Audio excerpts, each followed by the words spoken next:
Hello and welcome to my channel, Talisman Tarot. In this reading I want to ask the cards and spirit directly through channeling about what the gossip is on you. And so I have 5 groups that you can choose from. This will be group number 1, this will be group number 2, this will be group number 3, this will be group number 4, and this will be group number 5. And so I will ask you to use your intuition and choose the group that speaks to you the most, the group that catches your eye. And if you need any more time, you can just pause the video. You can also wait until after this introduction. There will be an image of the decks up close and personal so that you can determine which group is your group. And so, yeah. But when you know which group is yours, you can head down to the description box below and find the timestamp for your particular group and click on that, and your reading should appear in front of you. And while you're down there in the description box below, make sure to check out my guide on how to book a personal reading from me. I love doing personal readings for you guys. It's always a pleasure, so please check that out.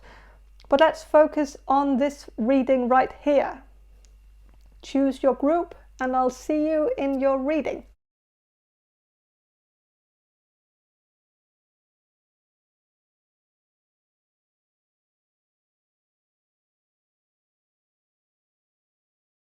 Hello, group number 1. You chose this Jolanda Tarot deck, and I'm going to start with some channeling and then I'm going to shuffle the cards for you. So I'm going to do the channeling now. So Spirit, can you answer this question for group number 1, the people who will choose group number 1? What's the gossip on group number 1? Okay, people don't actually gossip about you. It seems like people don't have anything catty to say about you. So people don't talk shit about you behind your back, but they might talk about you in a more, wholesome way. And I think they do that. I think people talk about how they can be of help in your situation. I think people contemplate on how to deliver something to you, something that would maybe be of help to you. So I don't know if that's too specific for all of you, but it seems like there's something about giving you something like something that could ease your daily life. And I think they don't want you to know about this, so it could be a surprise. I don't want to blow the surprise. So but I think people also talk about how strong you are, that you have been able to take care of a lot of things in your life and maybe also in other people's lives,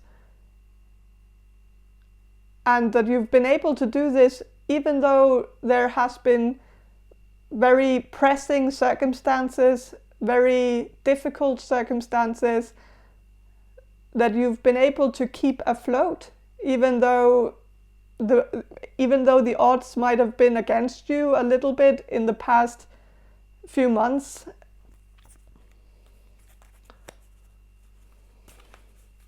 And so I think people actually talk about you with a lot of respect. They respect you, they respect your efforts and your strength, and they also respect your independence, that you're very good at taking care of everything on your own, but that maybe this is also something that someone might be talking about well, it's not in a negative way, but this person might talk about it as like a minor inconvenience for them in some way, that you are a little bit hard to help. That I think you might you might not be the one that accepts help from others. You might be a little bit more the type of person who wants to just do it on your own. That if you do it on your own, you know that it's going to be done in the right way, so it's easier that way. So maybe someone felt like that was, yeah, a little bit disappointing for them, because I think they wanted to help you in order to be able to say that they helped you, you know?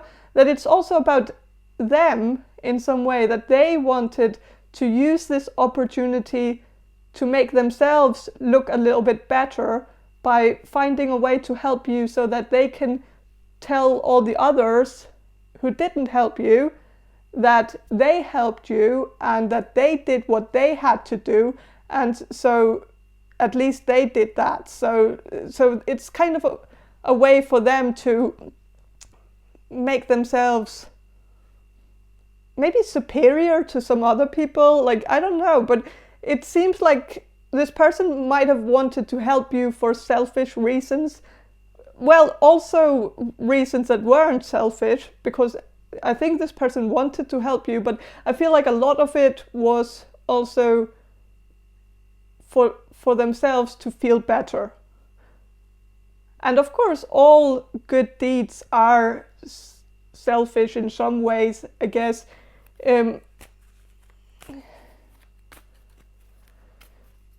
But this it just seems, because this person's reaction to getting denied the opportunity to help you seems to be kind of like they got a little bit annoyed due to this, and if they really wanted to help you, they wouldn't get annoyed if they were turned down, because if that's what you want, if that's what makes you happier, if you are able to do it on your own, then that should also be respected. But I don't know.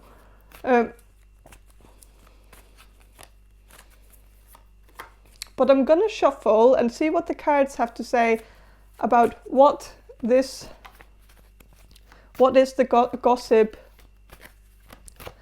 about you.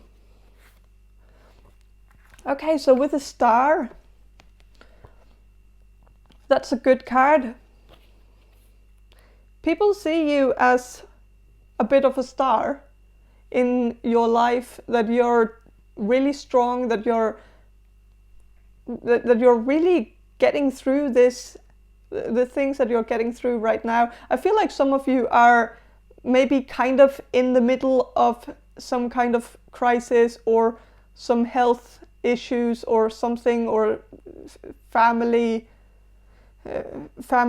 tragedy or tragedy, oh sorry, I don't know, but you tragedy,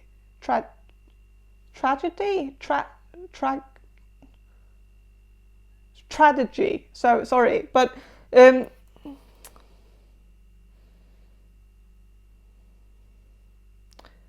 might,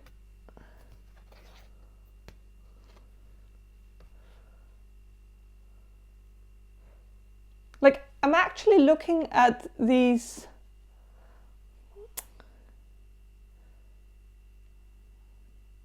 frogs here.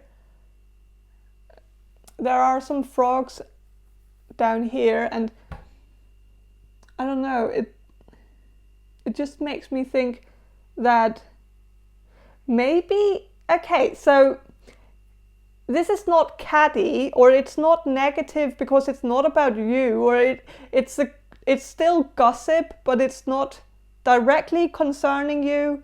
So maybe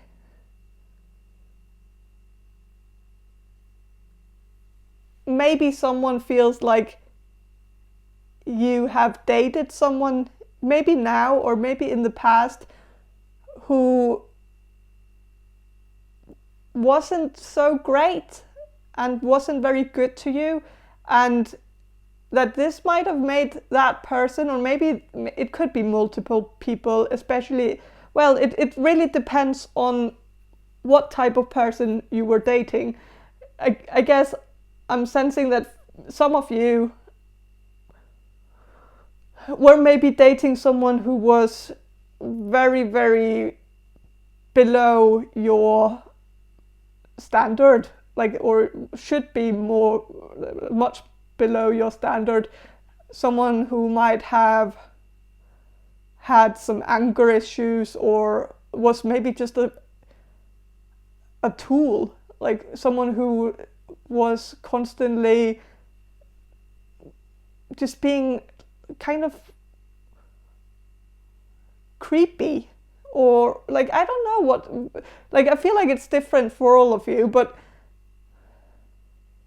I feel like some people around you got really bad vibes from this person and felt like you were not really in a very good relationship, or if this wasn't a relationship, then I just feel like people thought that this person that you were dating or whatever was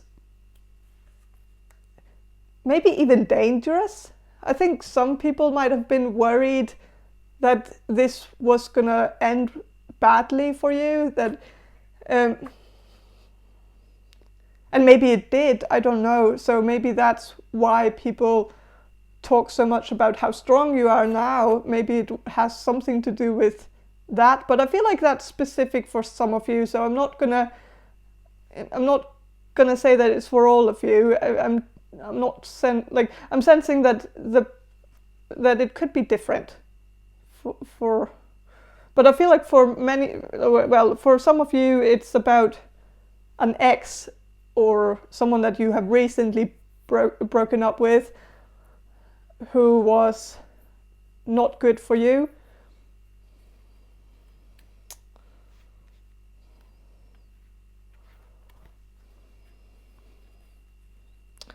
And I feel like maybe people have this, well, this is maybe a little bit catty, but people might be gloating behind your back and telling others that they knew that this person was trouble, that they could tell right away. And it kind of, like, even though it's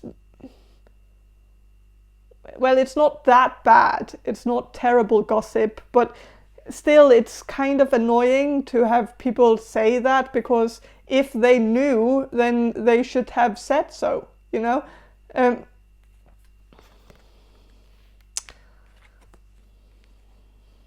Okay, with the Lovers,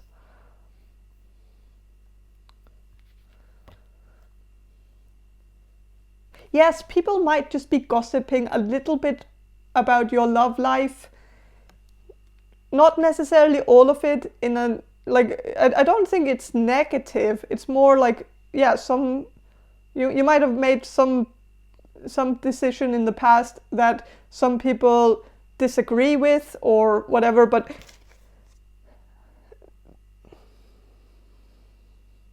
it might make them feel like they can't completely trust you in terms of choosing a new partner, that they might be on the lookout for any red flags, and so they might cross-examine the person that you are dating right now. If you're dating someone right now, if you're not dating someone, then this is only for a few of you. And so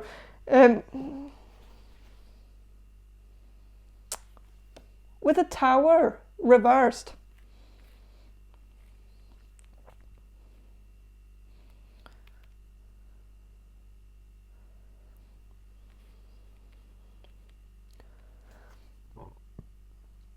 I think people actually feel like you're starting to get to a good point in life, that the worst is over. Like, now you can move on, that now you, like, not that I think people are pressuring you to move on.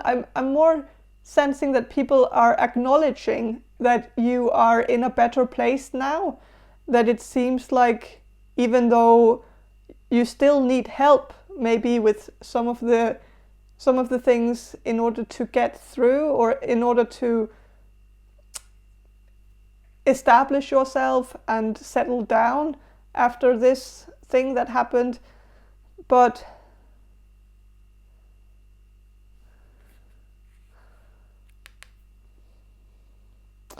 I'm sensing that people can tell that you're doing better. And I think people talk about that it seems like you seem happier now than you did maybe a few weeks ago. Like that there has been some progress in your spirits.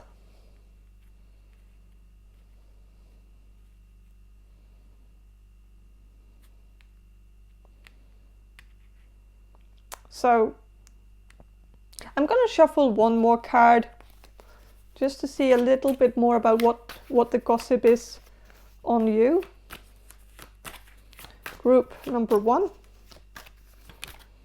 Even though there is no gossip, I know, but what's the closest to that? So Queen of Pentacles.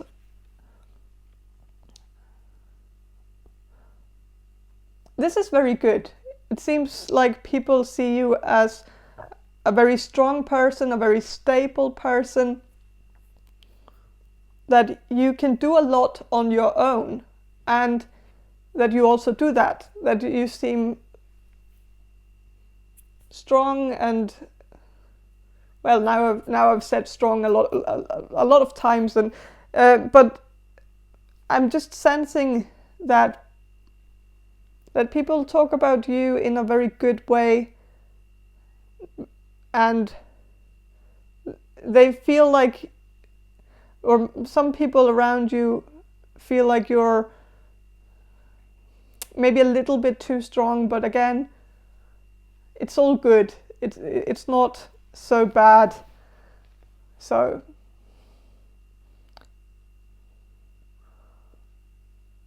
they would wish that you might, like, I think they want you to show a little bit more weakness and softness to them, that you, not that you have to be softer on them. It's not that. It's more softness in the terms of showing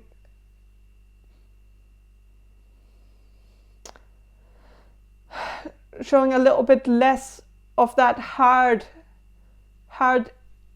exterior that you might put on, that you might have this shield around you that protects you and makes you have maybe a little bit of an emotional distance when you talk to people, maybe because that's the only way to get through the tough things.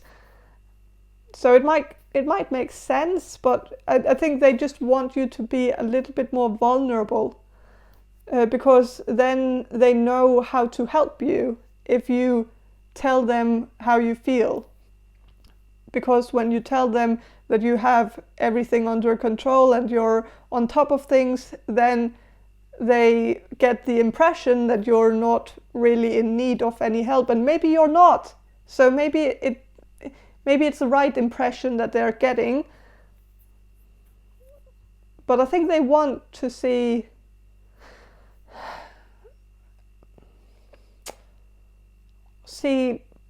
how you truly feel. Like they want you to tell them how you truly feel. And maybe also give them a little bit more details on what you've been through, even though maybe you don't want to share about that, because maybe it's a little bit triggering to talk about something traumatic, or something that was just very, very difficult for you. And so sometimes we all just want to move on, of course, and not look back all the time, and not have to constantly take the past into the present. That sometimes it's just nice to keep the past in the past. But I think a lot of people are curious about knowing what happened or what you went through. And it might actually just be out of curiosity, which is also kind of selfish, but people are allowed to be curious. So yeah, they might just really want to know, because people like stories and people like to get some of that tea, because they know that you're the only one that can serve the tea to them about what you went through. They can't get that from anybody else, and they know that, and so that's why they don't gossip with other people, because they know that you're the only one sitting on the information that they want to know about. So I think it's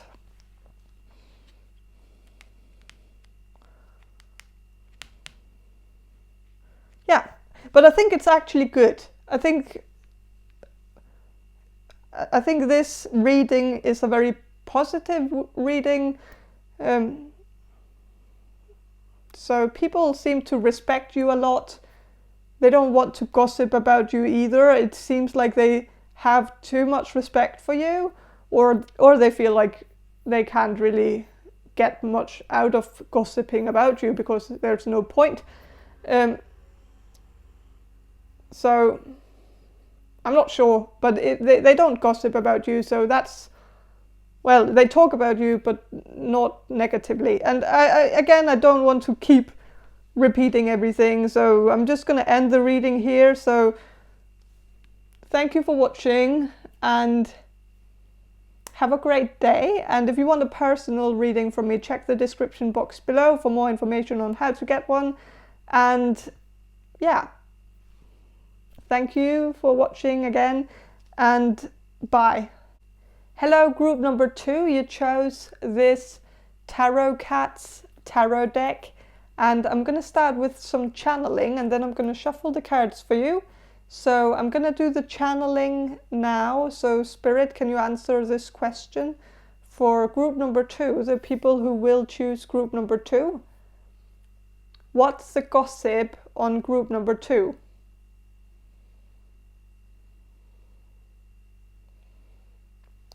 Okay, so I'm sensing that someone is spreading some gossip, and it seems like it's one person.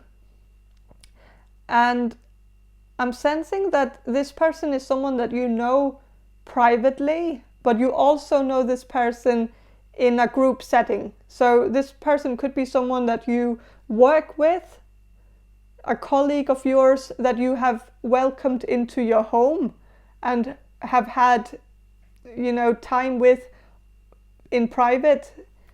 It could also be someone that you study with that you have welcomed into your home. And so this is someone who has seen you at home, and they've seen you with others in a work setting or school setting where you were maybe playing a role, or maybe had a work personality. Yeah, I think you might have a work personality where you might change your personality a little bit when you're at work, and then when you're at home you relax more, you're more funny, you're having a better time because you're not constantly stressed out and trying to meet some deadline, or like trying to rush through things. And so of course when you're at home you're a little bit more calm and relaxed. But I think somehow this person has weaponized the fact that they know you both privately, and maybe weaponize is a little bit dramatic, I know, but I think this person has found a way to actually make people doubt you by telling people how different you are in private versus how you are around other people, in like that you're so different one-on-one, that you're so much more funny when you're one-on-one, And even though this person has done it in a way that makes people feel like they're maybe saying something nice about you, that they go under the radar because it is presented in a way where it's actually supposed to sound as a compliment. But the problem is that when people hear this, they wonder if you're just pretending, you know, that they get this feeling that you might be faking the connection that you have with them, or that since you have two different personalities, that they don't know which one is you, and so they like, and you don't have two personalities, you don't have two faces, you just have different ways to be when you're at home versus when you're out in the world, which we all have. So since everybody has it, why is it worth mentioning? And why is it even worth talking about? And I'm just sensing that the only logical explanation, maybe I'm jumping to conclusion, but the only explanation that I can see is that this person is trying to create skepticism, making people wonder if they know the real you.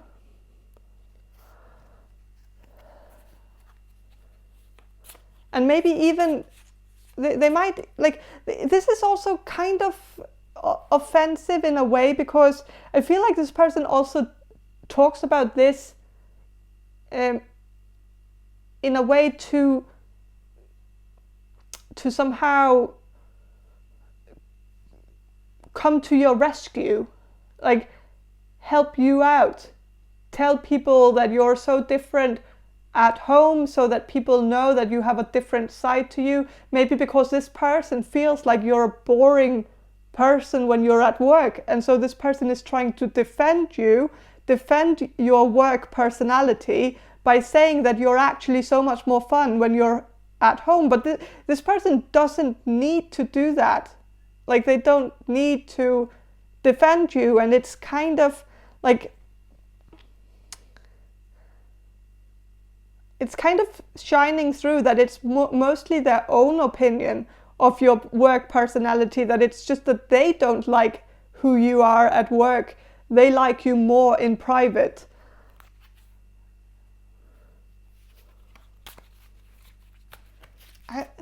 I just have a bad feeling about this, even though I know it's not a big deal. I know it's tiny stuff. It's not really any big gossip. It could have been much worse, I know that.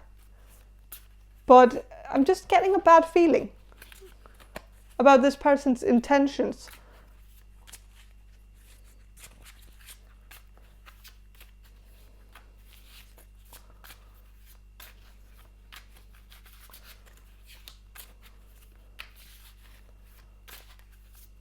And I feel like they're making a problem out of nothing. And I feel like that's it seems like this person could be a narcissist. And now I'm just throwing that out. And I know that, of course, the information that I've gotten might not be sufficient enough to jump to that conclusion. I know it's a little bit early in the process to say something like that, but I just feel like this person is only trying to defend you when it's something that they have already made out to be a problem. Like they say something to people about you being so different, and they start the conversation about you being different at home. Like they're not defending you in the sense of someone else saying something and they corrected them. They start the conversation. And why start a conversation about someone where they are defending something that nobody is thinking about, and then making them think about it because it's being talked about?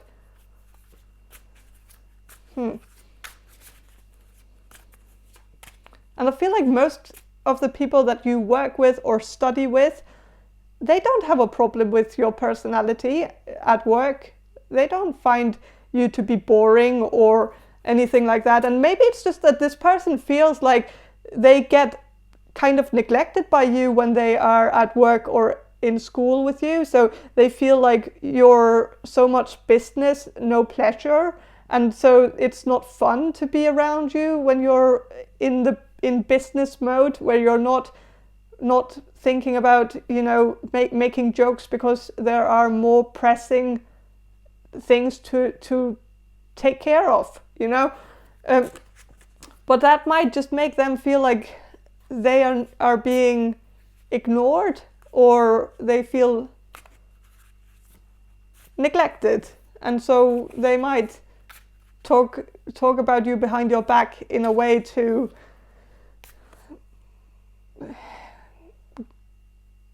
get back at you, or like have some kind of strange revenge for not being paid attention to. I don't really understand this. I'm not, and maybe I'm reading too much into this, probably, I don't know, but the thing is that I just have a bad feeling about this person. And if you know who it is, if you have a feeling that you know who this person is, then I just feel like you need to be careful what you share with this person, because this person is gonna, you know, like if you tell this person a secret, they won't be sitting on that secret for more than a day. Like they will go out talking about it if they feel like they can, you know, get something out of talking about it, getting some attention from others by talking about it. So like I wouldn't tell this person a secret, because they have a tendency to seek out attention anywhere, any way they can. So and gossip is attention. It creates attention. So yeah, I'm gonna shuffle and see what the cards have to say about what this person, well, not what this person gossips about. Oh, of course, maybe, but I'm just gonna ask about what gossip there is in general about you. I'm sensing that it is very likely just this one bad seed, and maybe the rest of them are very nice and respectful of you. So I don't know, but I'm gonna shuffle about it. So okay, with the Four of Swords reversed,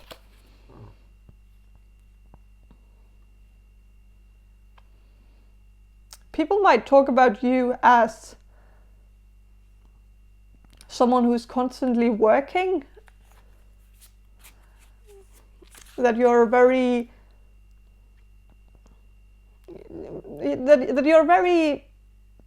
good at meeting your deadlines and doing things,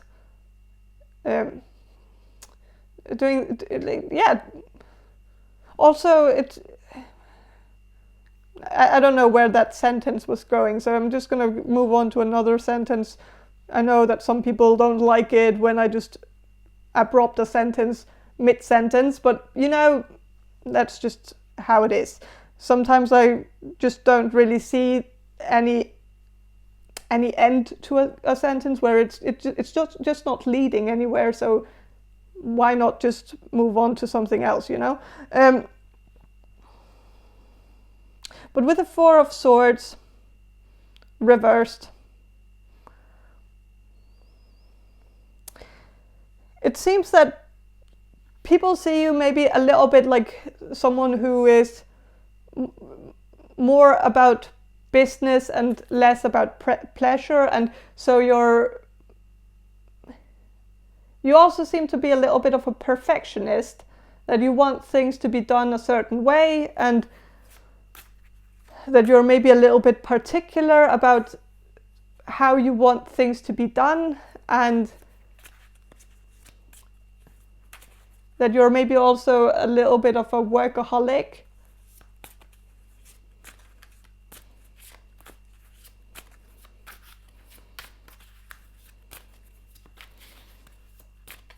I'm going to shuffle a little bit more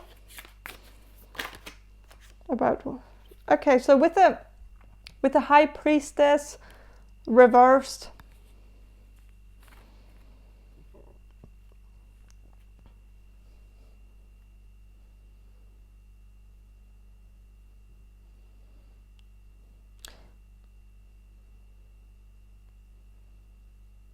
people don't see you as an open book, and this is also like, well, the thing is that there is a book here, and you know, I'm also just seeing the High Priestess as, like, when it's upright, it's about being secretive, and when it's reversed, it could be the opposite. So I feel like people actually don't see you as secretive. They don't see you as someone who is pretending or lying or trying to fake your interactions. People probably just see you as an introvert, and that you are not an open book. You don't share a lot of information about yourself. You like to go it alone a little bit. You like to do things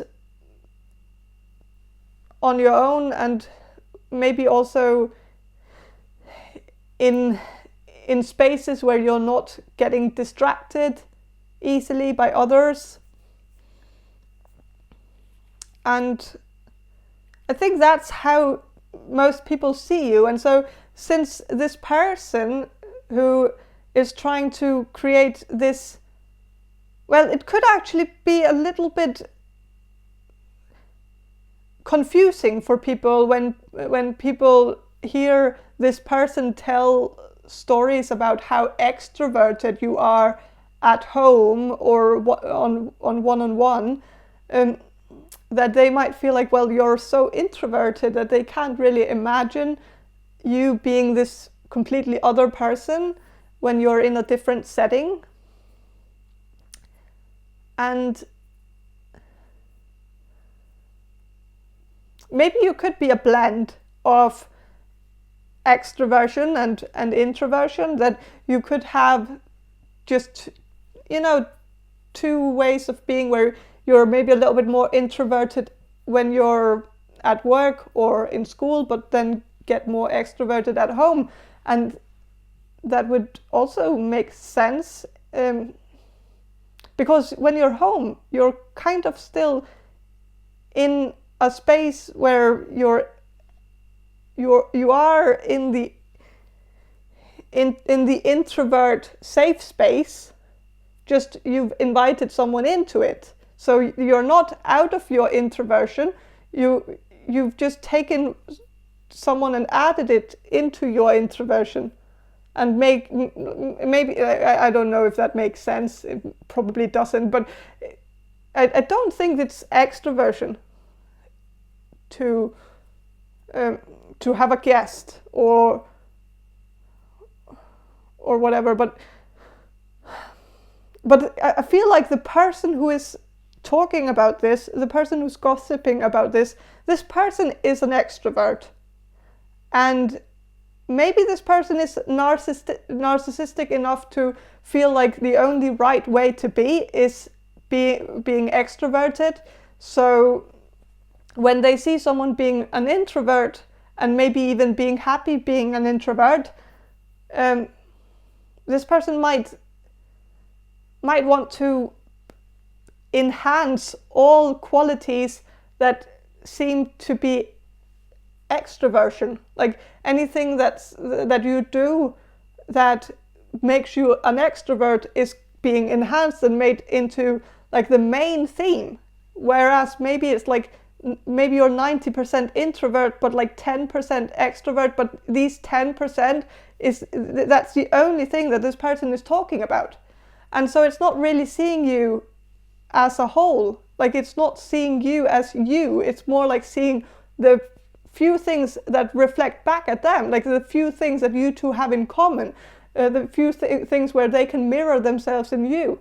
And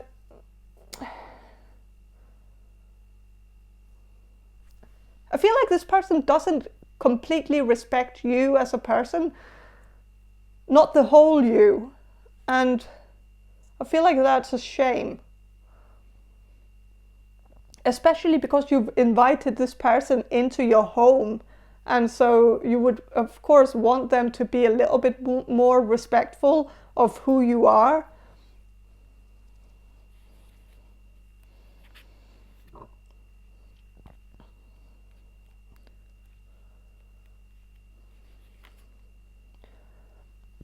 With the Lovers here,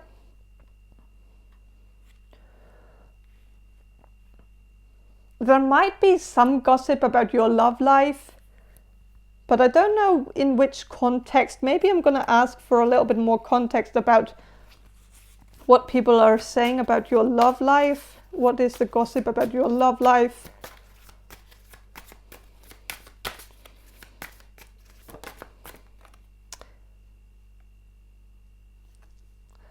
Okay, so Death, but it's reversed. So I'm not sure if that makes it better. Maybe not, actually. But I think people might talk about your love life as, well, even though it's reversed, I still think it's maybe still death, you know, that there's still like a death to your love life, that people might talk about, that you're not really looking for love, maybe because you're so preoccupied with your work or your studies that you're not really out there looking for love, because it's very, very far down on your priority list at the moment. So maybe it's okay to wait. And well, some people might not feel that way.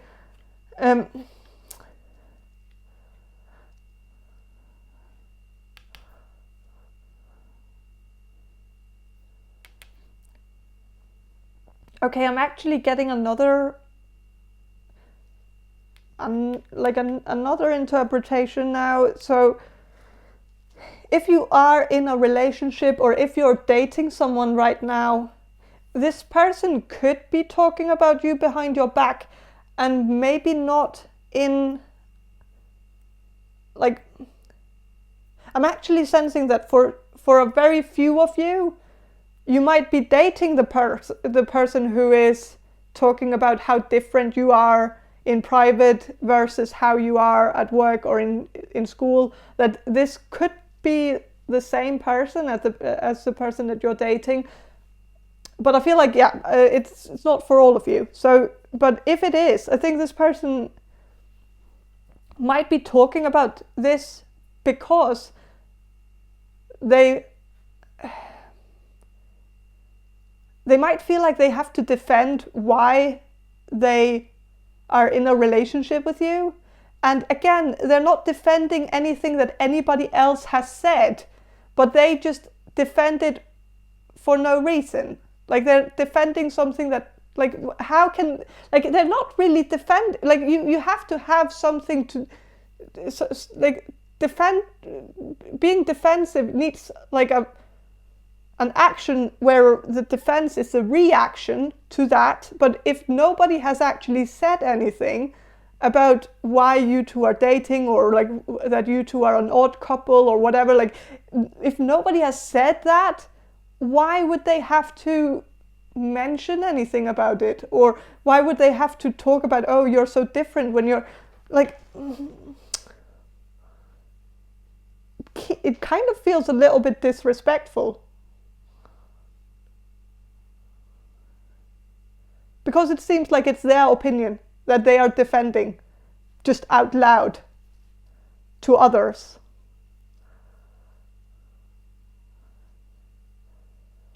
and maybe trying to get other people to confirm their own feeling of not really knowing if they're doing the right thing, and maybe they're trying to get a reaction from people by reacting to something that isn't there, that is from within.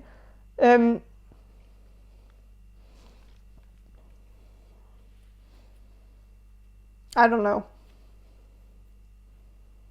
And if this is not someone that you're dating, this could still be someone that you're friends with who might feel like they have to defend why they are friends with you to others who didn't ask, you know, like people who have absolutely no interest or even no curiosity regarding why you two are friends, because people know that people are friends for many reasons. Like, people don't need a reason to be friends, and nobody seemed to ever have any sort of thoughts about it at all, but somehow this person is out there telling people why they are friends with you.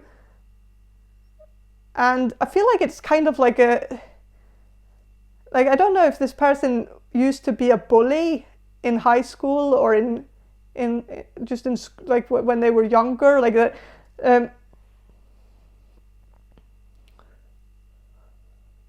That this person feels like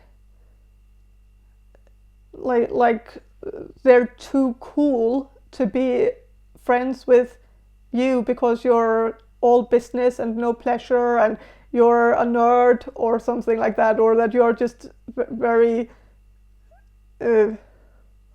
uncool at work because you're working, which makes sense, that that's what you're paid for. So you're not paid to be cool like that. It's just not, like, it makes no sense, and it's kind of premature and weird.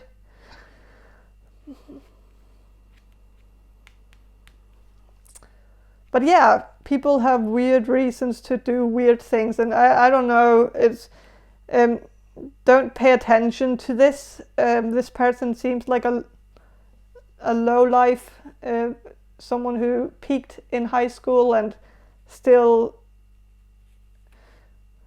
feels like their friendship is the best thing they can offer to people, which says a lot, you know.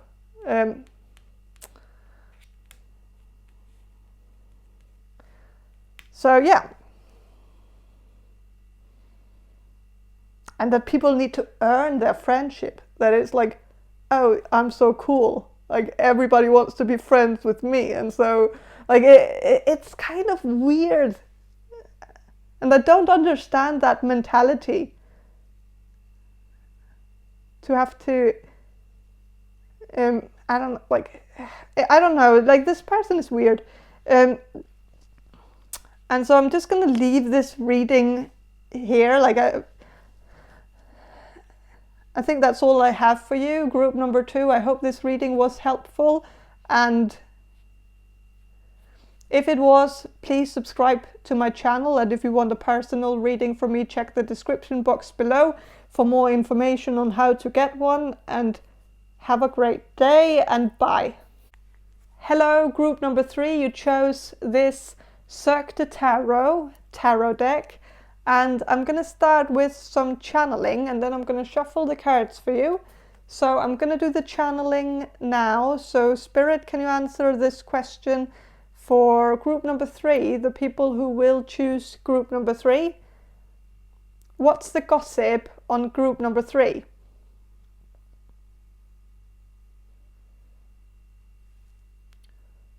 Okay, it's something about something that happened over the holidays.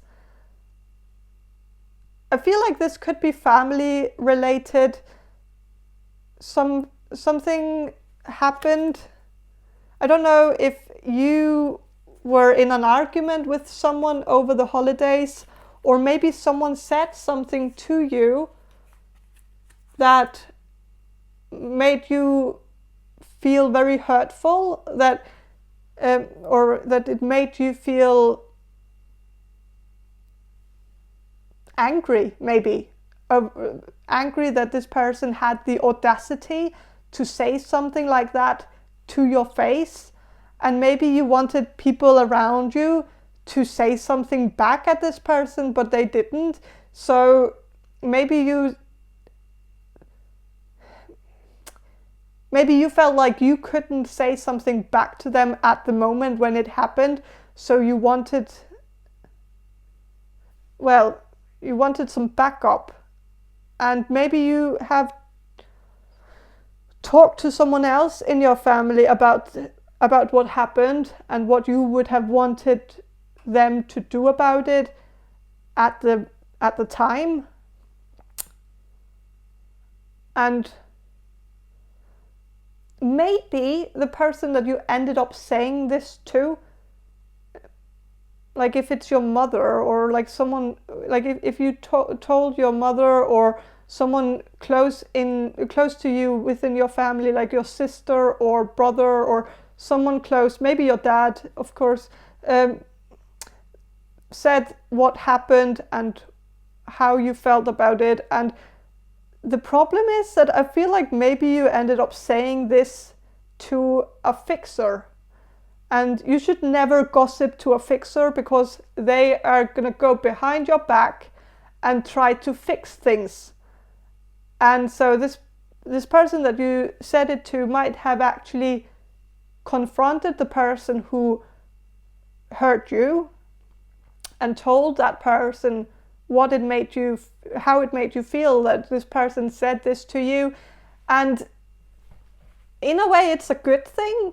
You know, it's not a bad thing that this came out, but maybe you didn't really want that to happen. Like maybe you wanted it to, like maybe you just wanted to say it so that you could unload it, and you just needed someone to have to have sympathy with you and tell you that person was fucked up for saying something like that. And maybe also take your side, and maybe also apologize for not standing up for you at the moment when it happened, because they might not have realized what an effect it had on you at the moment. But then they of course want to fix what they didn't do for you back then.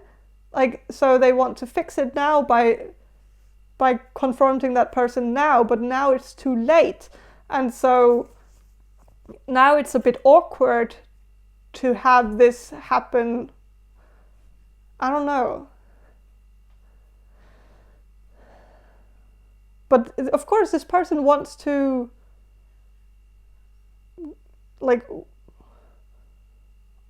relieve themselves of the guilt for not actually realizing what was going on at the time. So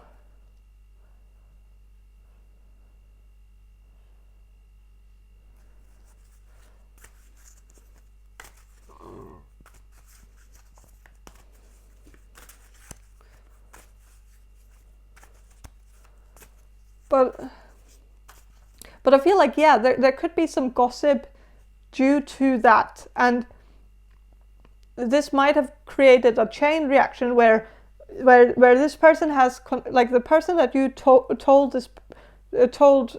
this to, or the person that you confided in about your feelings, how you felt about this thing that happened over the holidays and whatever. This person might have said what you said to them directly to the person that is the main character of all this, like the person that did this to you. Like like it's not the main character, but the person is still, like, you know, very main person in this whole thing, but still a person that would maybe have been nice to be left out of this whole thing, because, well, of course this is just a lot more efficient, and I actually understand why this person needed to go directly to the source and fix it like fix the problem at the root of the problem. But this person that hurt you over the holidays might know now that they have hurt you, and so instead of apologizing directly to you, they might be gossiping to others about what happened, and maybe even get other people to side with them and tell them that it wasn't that bad, or that they weren't so terrible, and that you were just being sensitive, or that the youth can't handle anything these days, or like everybody is so easily offended nowadays that it's just the youth that's the problem, or whatever.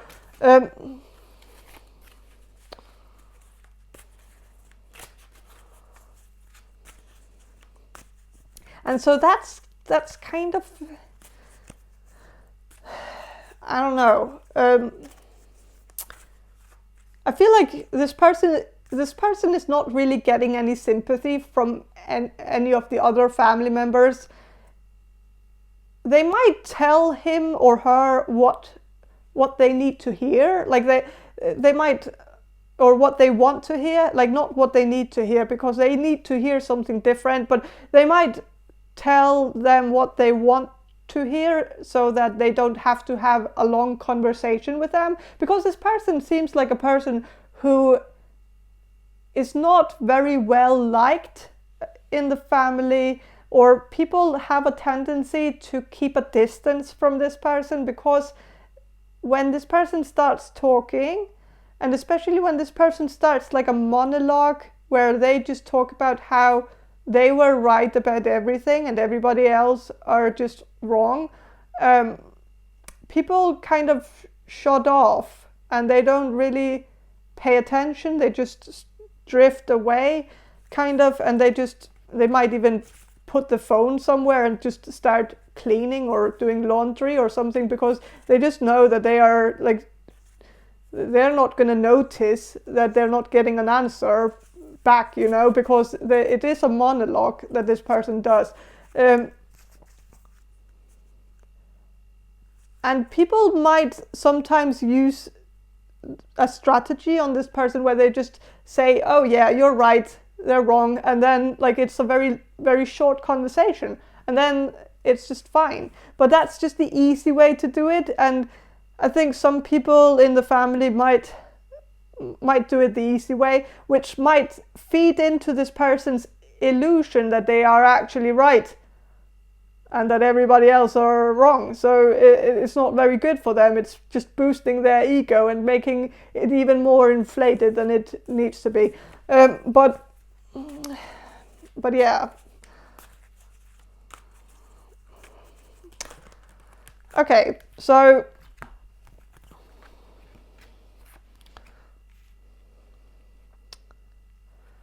with the 10 of Pentacles reversed,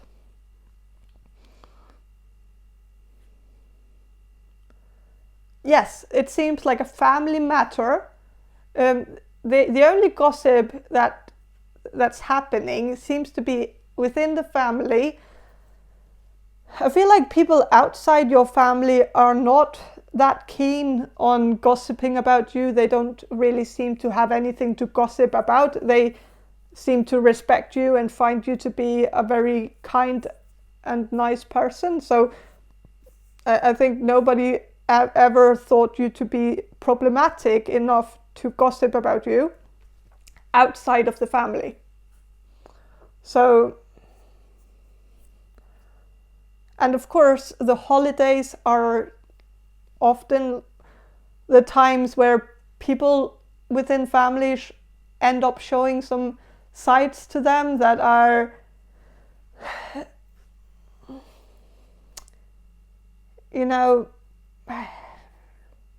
terrible.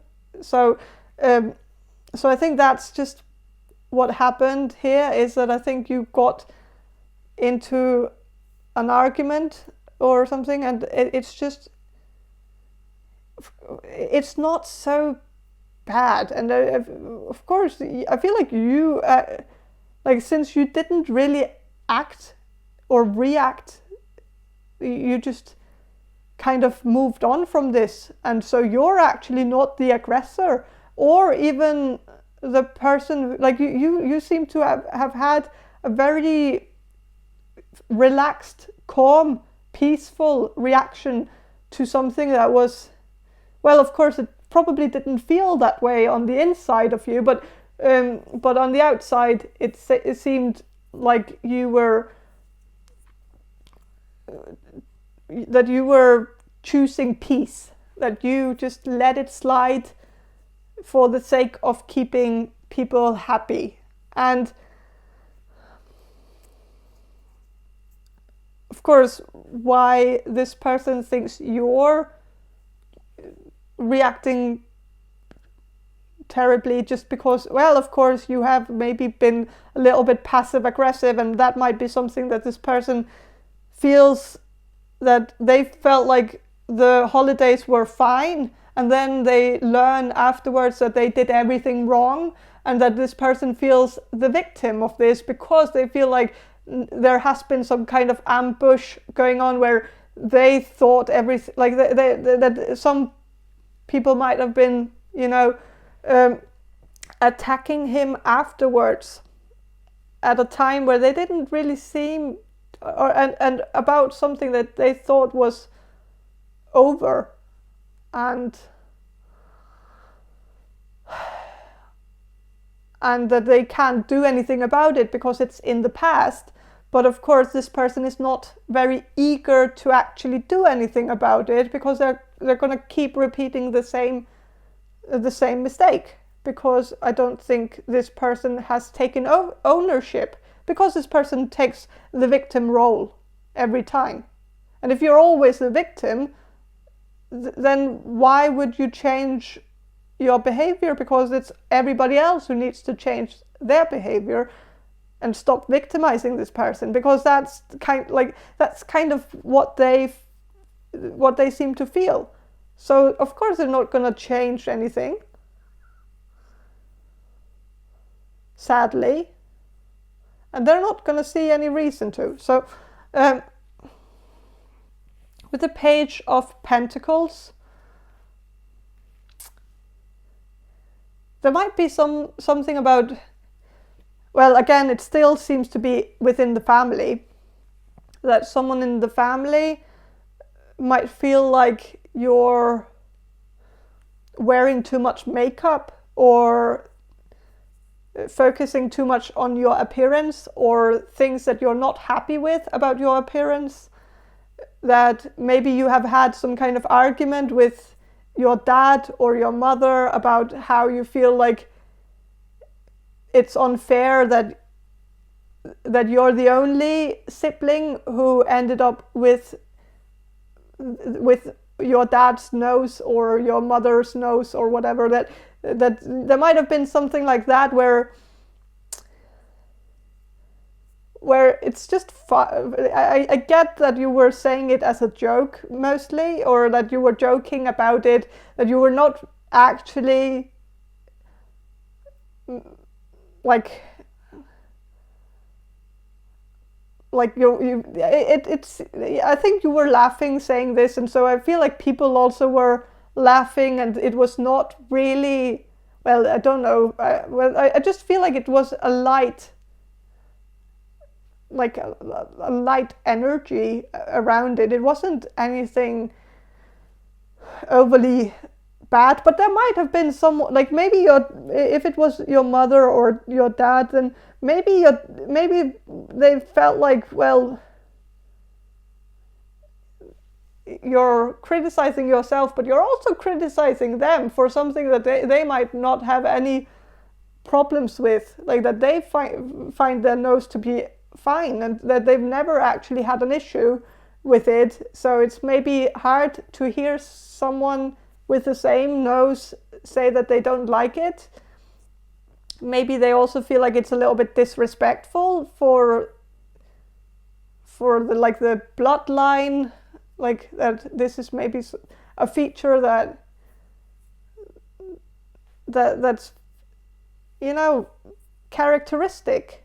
And that it's good to know where you come from, and that you shouldn't change it, because that would be against the ancestry. Like, it would be like disrespecting the ancestry or something like that. And maybe, like, it's not me saying it, I feel like this is what someone in your family, I feel like it's maybe not for all of you, but I feel like for some of you, there is someone who feels like you're maybe not really seeing your beauty, and seeing that all the things that make you look unique are what makes you beautiful. So I think they don't like it when you talk negatively about yourself. And also the family, because you look like your family, and so if you don't like the way you look, of course the family needs to also hate their appearance, and I don't think they want to. So, and I don't think you want them to either. So maybe just don't say something like that around them, because I think they feel a little bit like it's not all about appearance either. So I feel like I don't know what this is about. So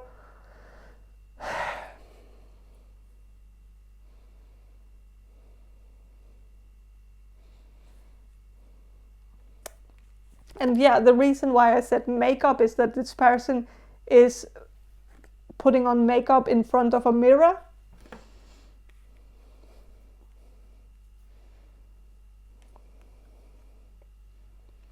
So with the Six of Pentacles here,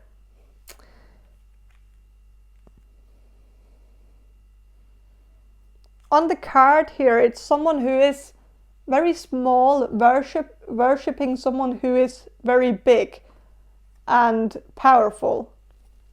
And it's a deity of a kind. This could be about worshipping religiously, but it could also be about, so it could be that there is some gossip about your religion, and maybe some people feel like they don't completely believe in the same things that you believe in. And I feel like it's still within the family. I feel like it's not outside the family. It's someone within the family who might not find your way of practicing religion to be traditional enough, or that it's maybe a little bit alternative, and that they might want you to be worshipping your religion the way that they do.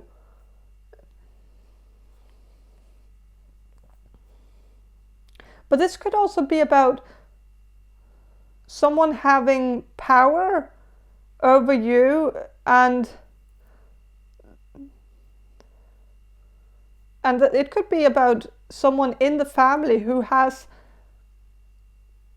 like a lot of power over the rest of the family members.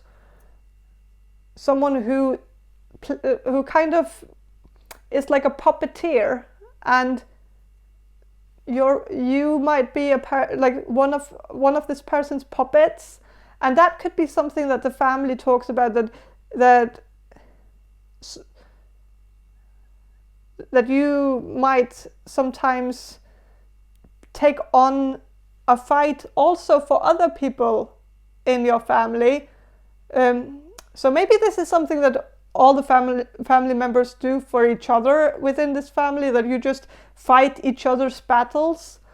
And when someone isn't saying something, then you confront them with it. And if someone says something to you about something that happened 2 weeks ago, then maybe you also feel like being a fixer, like that you want to confront the person and tell that person that they need to apologize or whatever.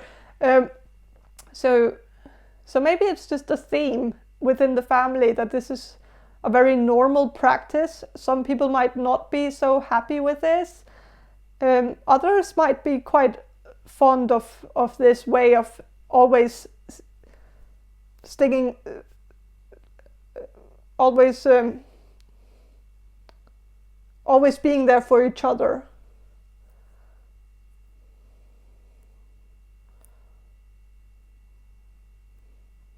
But of course, if there is one person who is kind of an outsider, who is not a part of the inner circle, and so this person might not feel like people have their back necessarily. And so this person might get a little bit triggered when you all are grouping and creating these small clusters or whatever, like, and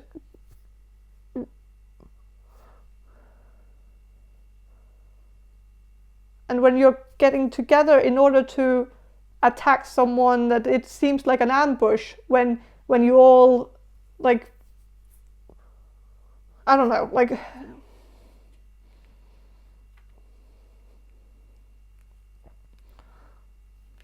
so with the Lovers here, there might be some gossip about your love life. I'm gonna shuffle some, like, I'm gonna shuffle a card just to see what this gossip is about your love life. Okay, Queen of Cups and the Tower reversed.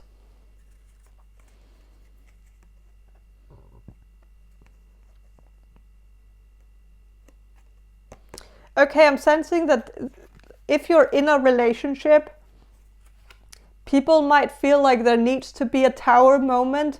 You need to throw someone out of the tower, that probably being the person that you're in a relationship with. Or this could be about if you're still in contact with your ex and still on speaking terms and still hanging out with your ex. Sometimes, I know it sounds weird for some of you, but like sometimes people can remain friends without it being problematic. Like sometimes a relationship can actually end on good terms, and so why not stay friends if it's not hurting anybody, like, but some people might be of the belief that when a relationship ends, people have to separate for life. They never get to talk to each other again.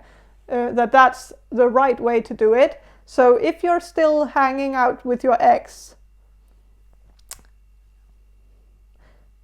there might be a person in your family who feels like you need to throw that person out, that you need to stop hanging out with this person and stop keeping the door open for this person, that maybe this person is interpreting your friendship as you still being caught up on this person, and that you still have feelings for this person, and that you're just waiting for them to catch feelings for you again. And I don't think that's the case here. I don't think you're constantly thinking about getting back together. Maybe you're even happy that you're not together anymore. Maybe you feel like you're actually better off as friends, and that you can maybe even get more out of this connection when you're friends. So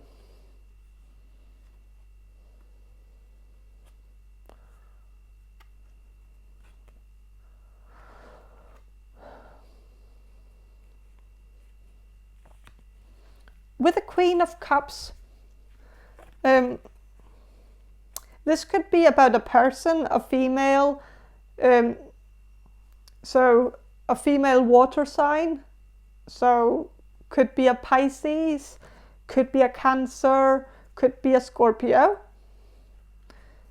And with this being, well, being the Queen of Cups, it could still be a male. So it could be a female or a male. Doesn't have to be gender specific. So yeah, so people in your family, like, or someone in your family might think that you're, like, if this is a person that you're in a relationship with now, then it makes sense that people might gossip about this person. If you're dating this person, then yeah, it would make sense. But maybe this is some other person that people think that you should be dating, or maybe people just like to gossip about this person for no reason, or I don't know, like that. I don't know what this is, but people might like to talk about this person. I don't think it's representative of you in this context. I feel like it's another person that somehow has a connection to you, or that people want there to be a connection between you two. So I don't know. But I think that's all I have for you, group number 3. I hope this reading was helpful.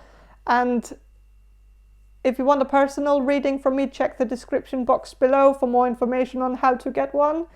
And have a great day, and bye. Hello, group number 4. You chose this Omegaland Tarot deck. And I'm going to start with some channeling, and then I'm going to shuffle the cards for you. So I'm going to do the channeling now. So Spirit, can you answer this question? For group number 4, the people that will choose group number 4, what's the gossip on group number 4? Okay, there seems to be some gossip about you being a little bit kinky, or that you're very liberated when it comes to maybe sharing about sexual experiences. So there might be some gossip about your sex life, and I think people talk about some of the stories that you have shared, and so it's not like rumors or anything. It seems like something that you said to them, and they might either they misunderstood it or they understood it perfectly fine. So, but they might feel like you're maybe more active than they are. And maybe that you have some more exciting experiences than they do sexually. That maybe also if you're in a relationship at the moment, then maybe some of your friends don't quite believe you when you say how often you have sex with your partner or something like that. Maybe because they don't have sex that often, so maybe they feel like to them that this sounds a little bit too good to be true. So there is that, but I think people actually believe you, but they just feel maybe a little bit jealous that you're having more experiences and more exciting experiences, where it's more like it seems more rough, a little bit more hot and sweaty and heavy, and like it's just a little bit more hands-on, where maybe they are used to like a little bit more boring sex, where it's just the same thing every time, that it's never really anything that regenerates or renews itself. It's just the same thing. So I feel like it's mostly some gossip about, well, it is positive. It's kind of like a compliment. So especially if you are sexually active, if you're not, or like if this is not about that, then maybe it's just about some of the stories that you've told, maybe about the past, like some experiences that you had in the past, where maybe you found them to be a little bit funny, so you wanted to share them. Maybe because there was a great punchline to it. Like maybe you have dated someone who was a little bit weird or a little bit creepy or a little bit kinky, and maybe it's kind of funny to tell people about some of the weird kinks that this person had. So maybe you've done something like maybe you've talked about something like that. And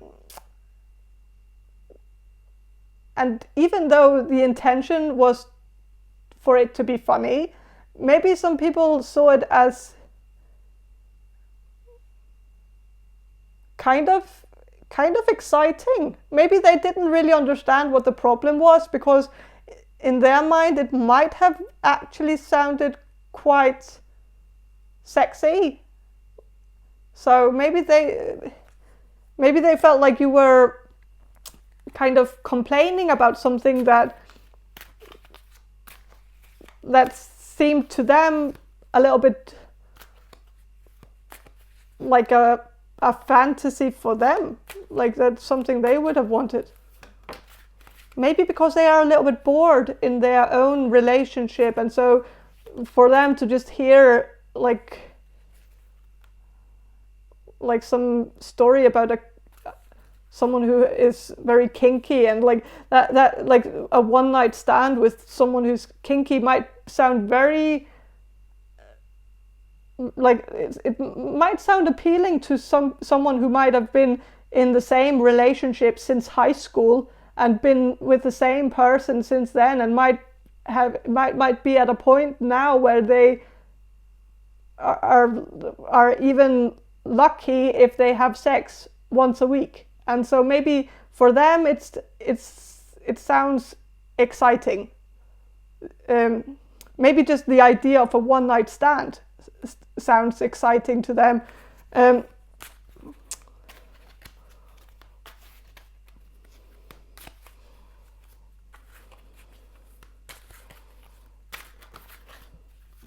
So I feel like the gossip part of this is that I think maybe the people that you've talked about your sex life with might be the people who don't get much of that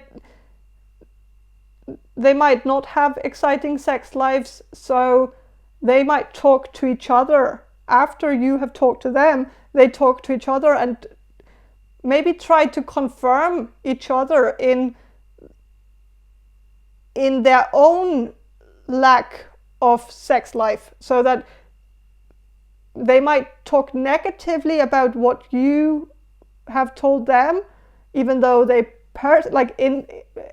truly they are envious of it, but they want to know whether they are right or you're wrong, or whether you're wrong and they're right, like which one it is. Even though there's no right or wrong in this, it makes no sense, of course, but they might gossip for confirmation that it's okay to have missionary with your partner once a week, and that other people have that too. And so they might need to talk about that with each other and gossip about you being a freak in the sheets because you have had some experiences that were maybe different from that. So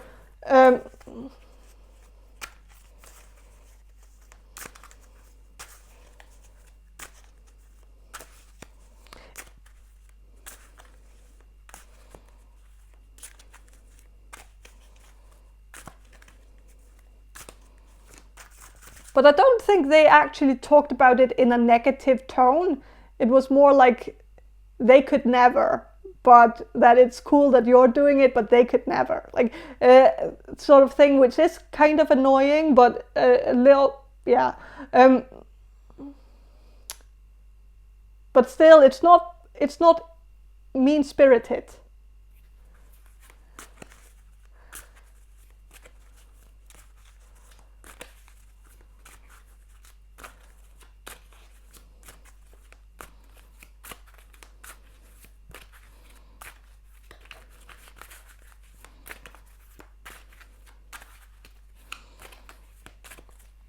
So with the Six of Swords,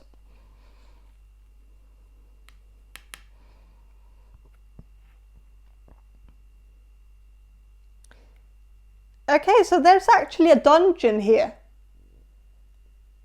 So, you know, like a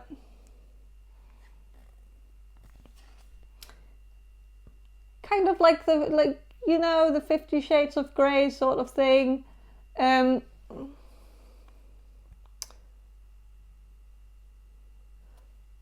So maybe people talk about you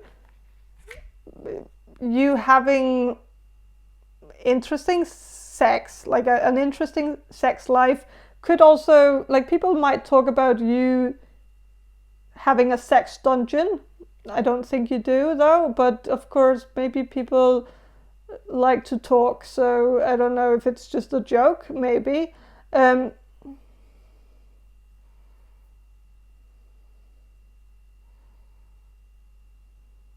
Maybe you do have one. Like, if you do, then like all power to you. But this could also just be referring to some story that you told them, where you might have had an experience with someone who was kind of a creep or kind of kinky and might have had a sex dungeon, which was a little bit weird, and that it might be just a story, like or it's not a story because it happened, or but still, I don't know what this is. Of course, with the Six of Swords, it's also about moving.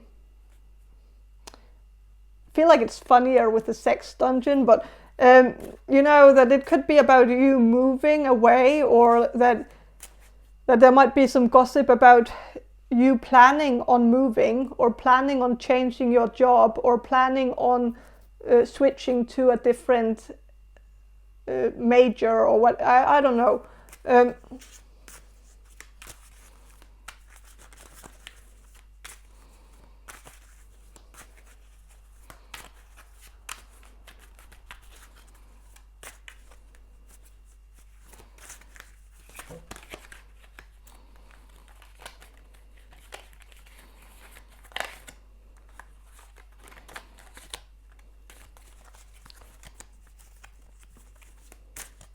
But I feel like the people that talk about you, the people that gossip about you,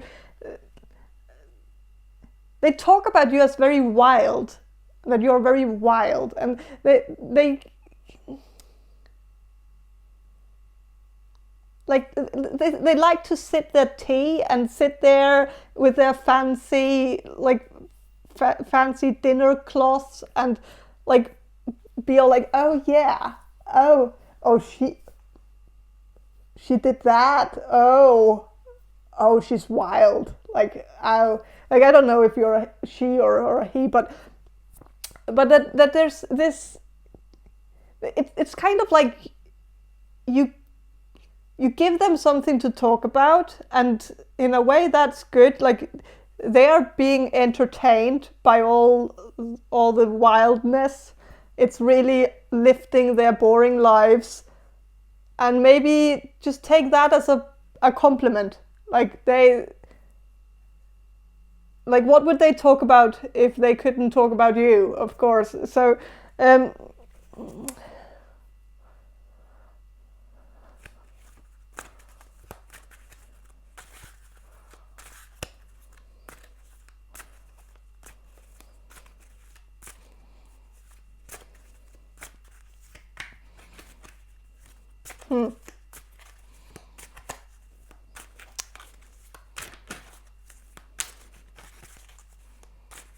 And I feel like people also talk about, well, maybe you moved away from your usual friend group, because I feel like they might still talk about you, even though you have like moved on, and like you're living a probably different life now.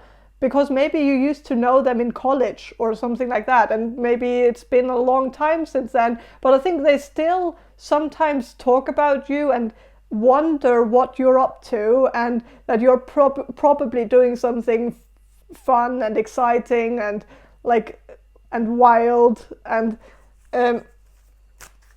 maybe you're just living a normal life, just getting by, and so maybe their wandering is kind of not really hitting the mark.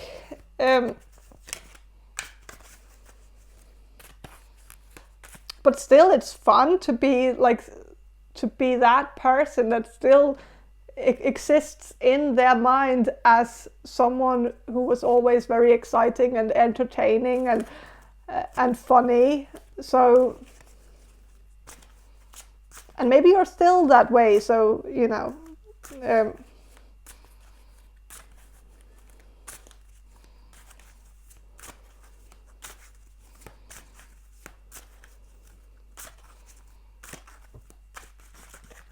I'm gonna shuffle some more cards about the gossip on you.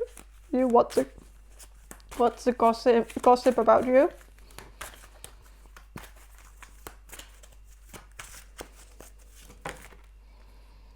Okay. So with the 8 of coins reversed,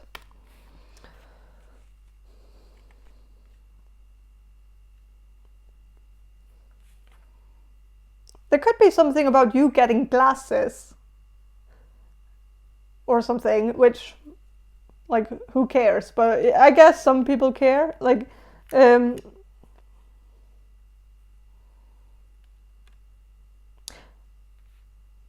don't know if people talk, like, I feel like people talk about this quite neutrally. I don't think they talk about it negatively or positively. I just feel like they just say, oh, well, have you heard that they got glasses? If people can actually find that to be gossip, if people can have like a conversation about that, then like I guess that well, I feel like these people really need to have need to get a hobby or some, like, well,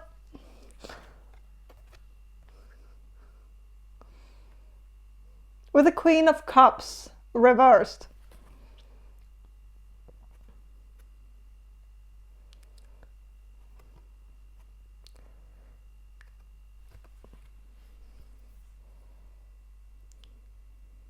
and the 5 of Cups upright, 5 of Cups here.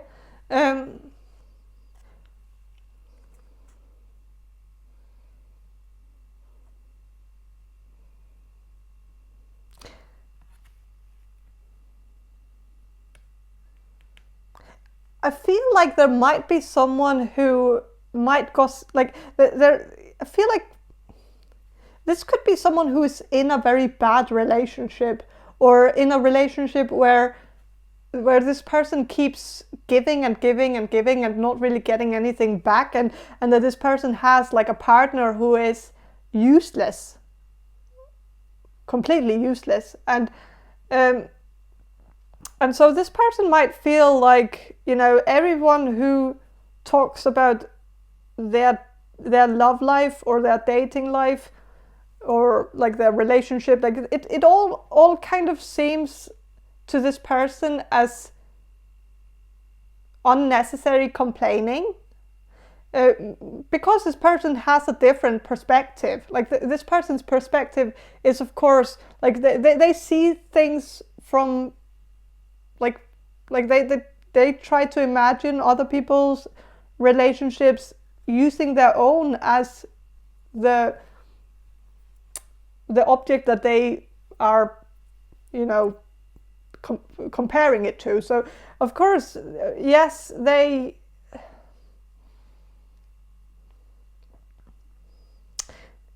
might be someone who has gossiped about you finding flaws in a relationship that they thought was good enough for you. And of course, it's because they feel like it would have been good enough for them. And it is good, like they still feel like it is good enough for them because they are in a relationship that has like all the red flags constantly, like just out in the yard, just like blowing in the wind. And so they feel like people shouldn't have too many expectations to their partner. So because again, their partner is useless, and if this person started actually demanding something from their partner, they probably know that wouldn't end well for them. So so this person might feel like you have too high standards, that maybe some of the stories that you've told about, I said that before, that maybe you told a story about someone that you dated that was a creep, and maybe you came up with all, like maybe you told all these like these examples of why this person was a creep, but this person that you were telling it to thought that it sounded completely normal. And of course it says a lot more about them than it says about you. So don't take that sort of gossip to heart, because the people or the person that this person is gossiping to might also know that, well, everything is relative, that maybe they also know that this person is settling for, not even like this person just found, like this person just looked at someone and then they were trapped into this relationship forever. And I don't know, like it's a little bit sad.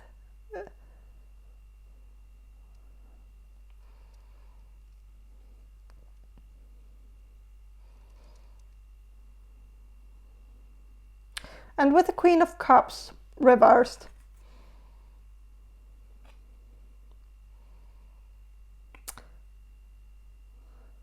so yes, there might be some gossip about you being a little bit cold when it comes to love and relationships, that you have no problem rejecting someone if they are not up to your standards, that you have no problem breaking up with someone if they are toxic, that you have.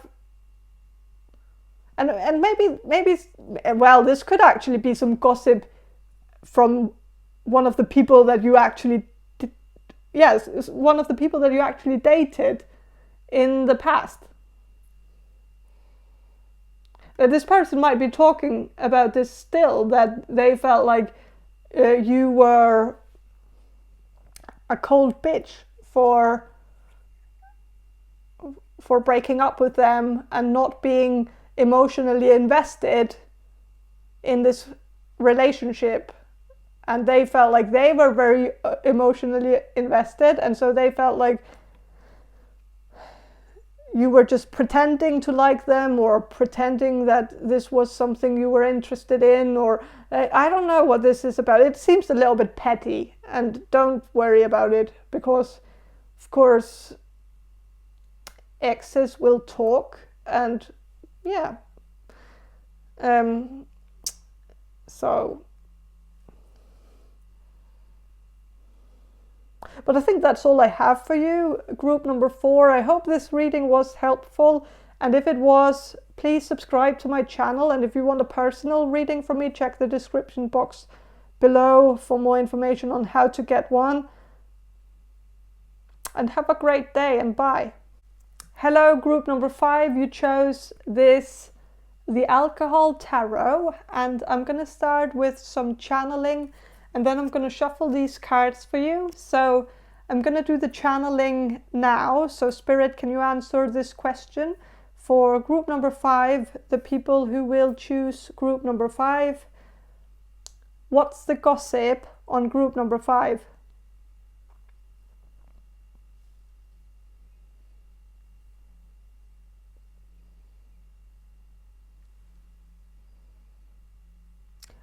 Okay, there seems to be some gossip about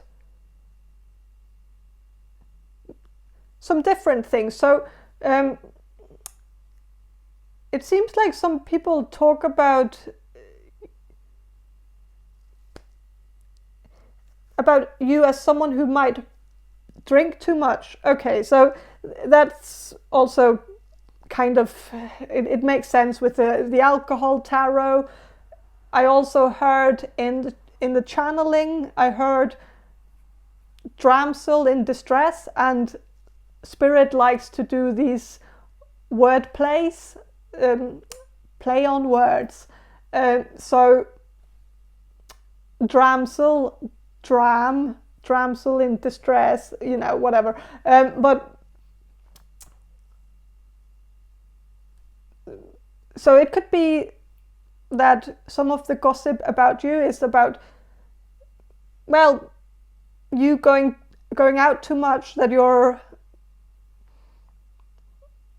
going to bars too much, or that you're hanging out with people who are going out a lot, or maybe that you have recently started hanging out with people who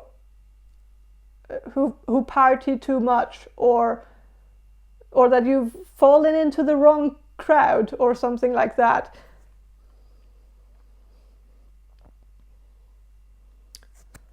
But I'm also sensing that there are some good things, or like it's like some things about you being very good at games, that you're very good at winning games, like maybe board games, or like poker or pool, like playing pool.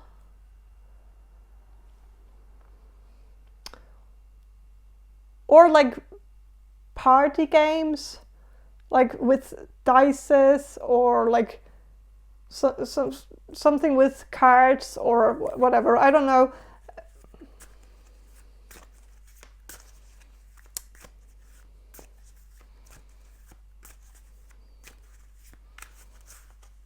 And maybe that you have recently won some money. So maybe this is something that people talk about, that if you won a substantial amount of money, then people might want to like wonder what you're gonna do about it, like, or if you're gonna be stupid with the money, like that. Like I feel like that could be like a family member of yours who seem to absolutely not trust you around money for whatever reason. I don't think there is any reason that you have given this person. Like I don't think it's because of a past experience.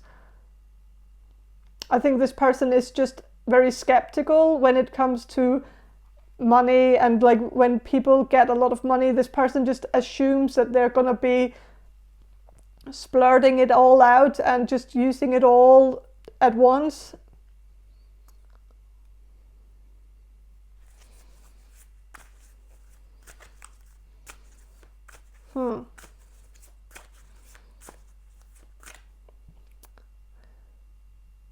So what's the gossip? What's the gossip about group number 5?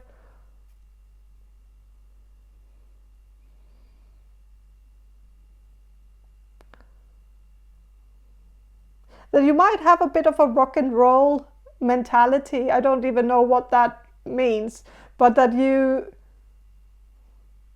have something about you. Like if you're a man, then you might have long hair, which some people might consider to be rock and roll, or like a little bit wild, or I don't know, but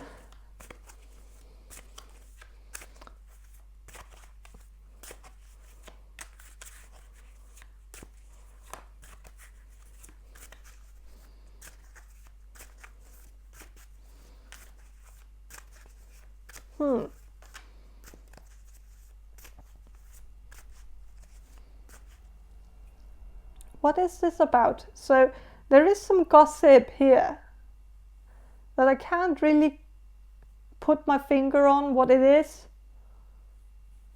What is it?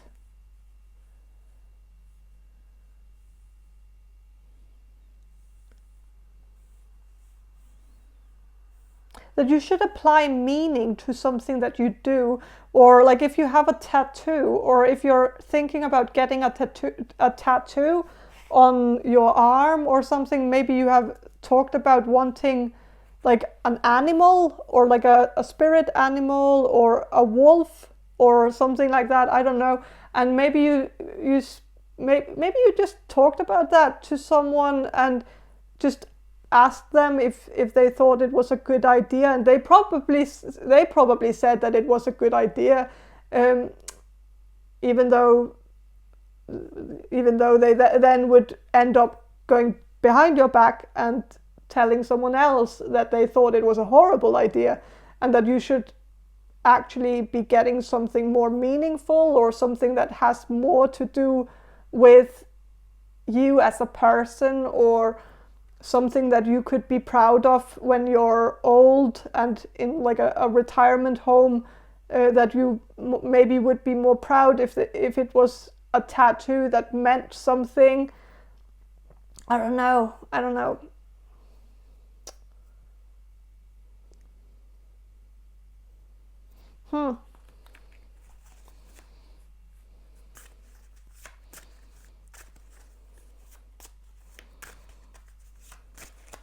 I'm going to shuffle and see what the cards have to say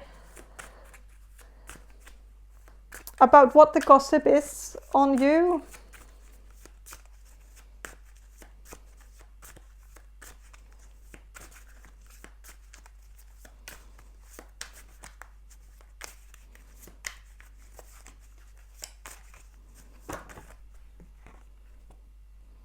Okay, 7 of Wands, which is 7 of Cups. So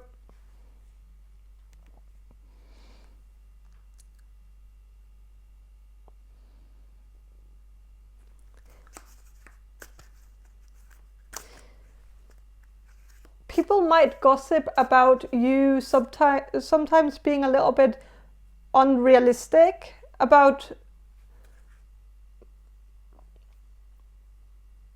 well, maybe about some of the advice that you give to others. I don't actually think this is about I don't think this is about yourself, actually. I think it's not about what you do, because I think people actually see you as a realist when it comes to your own life, but that sometimes when you are guiding others, you guide them to want to shoot for the stars or something like that, where maybe sometimes people feel like it's misguided, because like, especially if you have a younger sibling, this sibling might have some disadvantages, things that are a little bit harder for them than they were for you when you were the same age. And maybe someone in your family feels like you're riling them up, like making them have all these ideas, these dreams about their future, which they feel like is maybe not so good, because then they're going to get disappointed. But I feel like there's no reason not to let them dream. And this could also be a niece or a nephew or of yours, or like someone close to you, maybe a cousin, who you might have been talking to, and just, of course, you want them to dream. You want them to want a better life for themselves. And I feel like it's not a crime to want people to envision what their future would be if they could do anything in the world. Like, sometimes it's just a fun game to kind of just brainstorm about things that could be fun to do in the future. Of course, maybe some of them are a little bit unrealistic, and they don't all have to be realistic. Like, nothing fun has ever happened out of people sitting down and only thinking realistically. Of course, I just called you a realist, so now I'm calling you boring. But I don't think you are, though. But I feel like you're very realistic when it comes to yourself, in terms of not having too high expectations of yourself, and maybe humbling yourself all the time and making sure that you're not dreaming too big or not getting ahead of yourself or something like that. And I think that's like, I feel like the way that you pump people up and hype people up, I think you should do that to yourself too. And I think there's no reason to be so realistic about your own achievements when you're so like so open to other people having like higher goals than you, and just maybe you feel like they can do it, but maybe that you can't, or that you're afraid of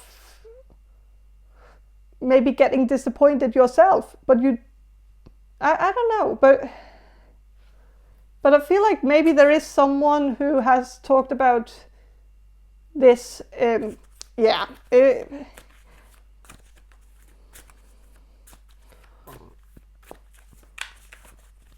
But I'm gonna shuffle and see what the cards have to say.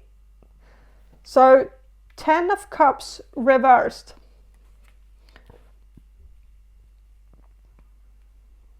This might be about you not forming a family yet, and this is maybe some pressure coming from someone in your family, someone who wants you to have children, and maybe they feel like you need to have children because you're very good with children, even though they might feel like you're hyping someone up a little bit too much. But I think even though I feel like it's being said in a it's not being said in a negative way. I think it's more like they might just not understand why you're so realistic about your own goals and why you're so unrealistic when it comes to other people's goals. But I think people talk about you having maybe that sort of like a rock and roll life or whatever that was about, but and that maybe it's time to leave that behind and settle down and form a family and, get some other values into your life instead of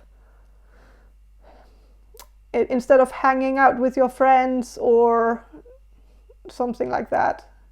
Even though that's also a fine life to live. There's no one says that you have to form a family if you don't want to, but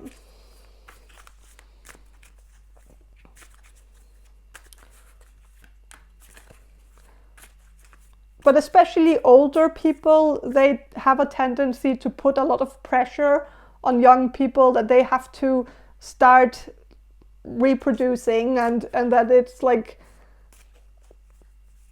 the most important thing in the world. And it is, in many ways. It is a very important thing. In many ways, it's the meaning of life, and I get that. But of course, you're maybe not the right audience for me to talk about that sort of thing. But especially, I feel like actually many of you want to have children. I just think you don't want me to tell you that you should, or that I don't know, that maybe it's maybe you have I guess a little bit of that rock and roll mentality where if someone tells you to do something, you don't want to do it anymore. And so if I tell you that what's the meaning of life, then you're going to be like, nah, that's not the meaning of life, you bitch. And maybe that's okay, because like I can take it, like it's okay. I have like tough skin, so it's okay.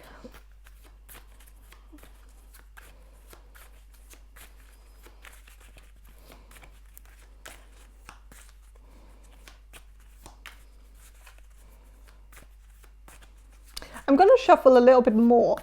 So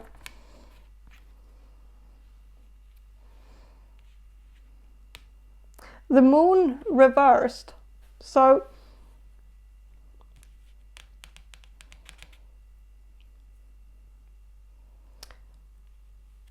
people might gossip about you being a little bit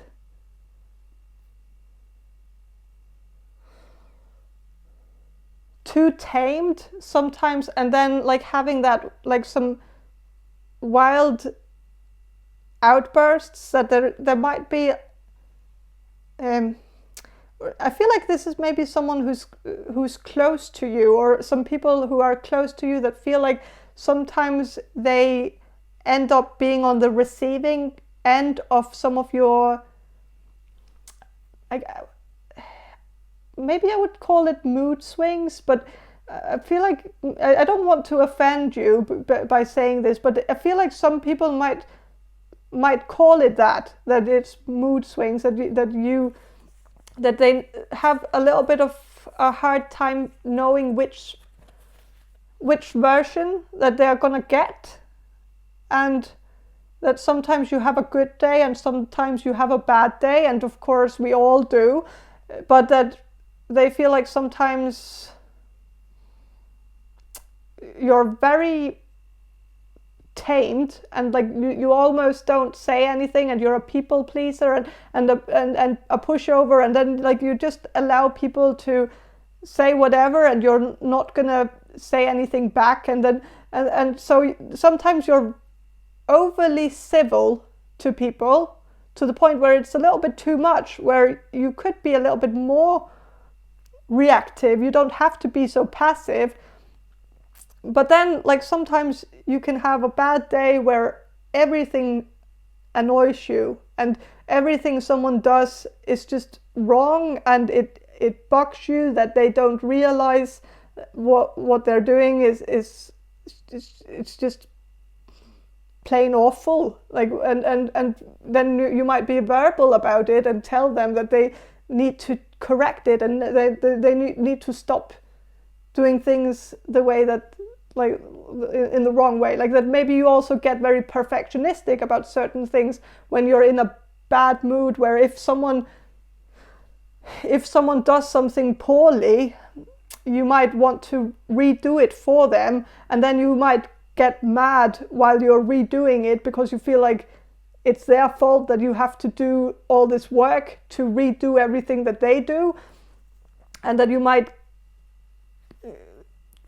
take it out on them, that you feel like they are putting double pressure on you while you're actually having a bad day. So you're not really in a mood to actually have to handle double work, and that you might feel like it's annoying that this person doesn't get it, and that this person takes it personally instead of actually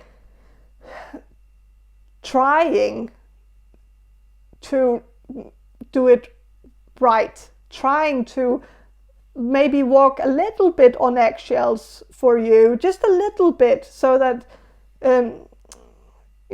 not that I think you would expect anyone to walk on eggshells for you, but there might be someone who is very keen on pushing your buttons, and that they seem to sometimes do it in their sleep and sometimes do it unintentionally, but that they are still, like, it really looks like they're doing it on purpose. And maybe they are not doing it on purpose, but it's still, like, it really looks that way. And I kind of get it, that sometimes it's just, sometimes it can be a little bit hard to deal with people who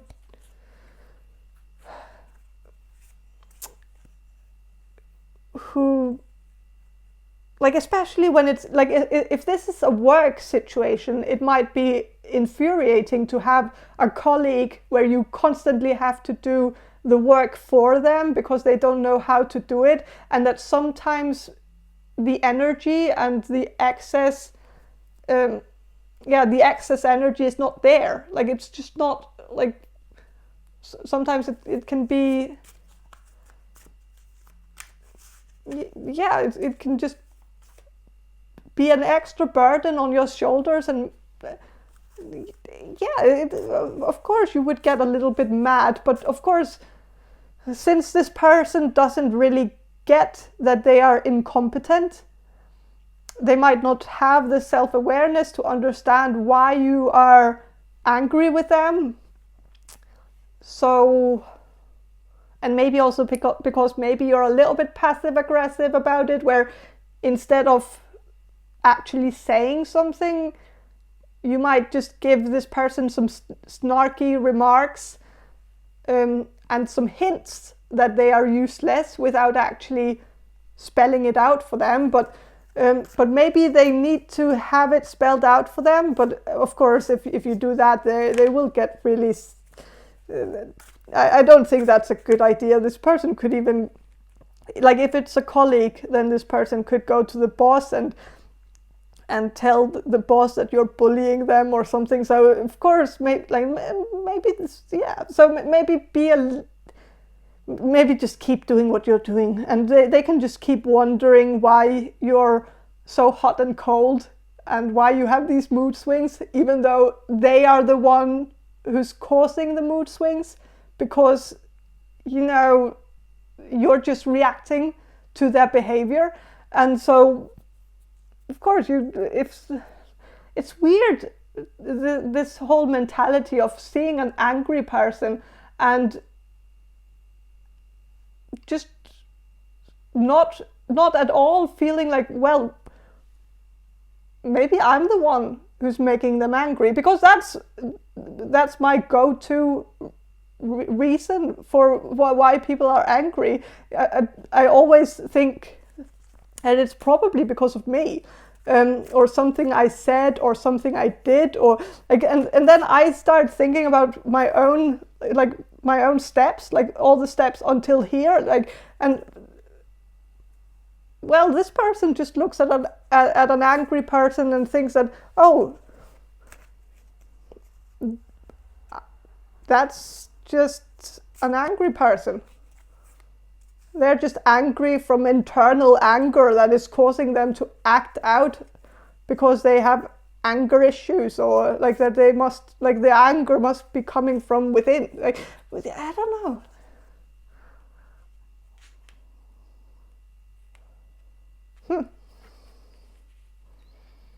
Okay, with the Hanged Man, I'm not going to show the card because it's a man who's throwing up in a toilet, and so it's a little bit disgusting. So I'm not going to show it, but it's the Hanged Man. I don't know if I accidentally showed it, so, but whatever. And so with the Hanged Man, I think maybe there might be some gossip about you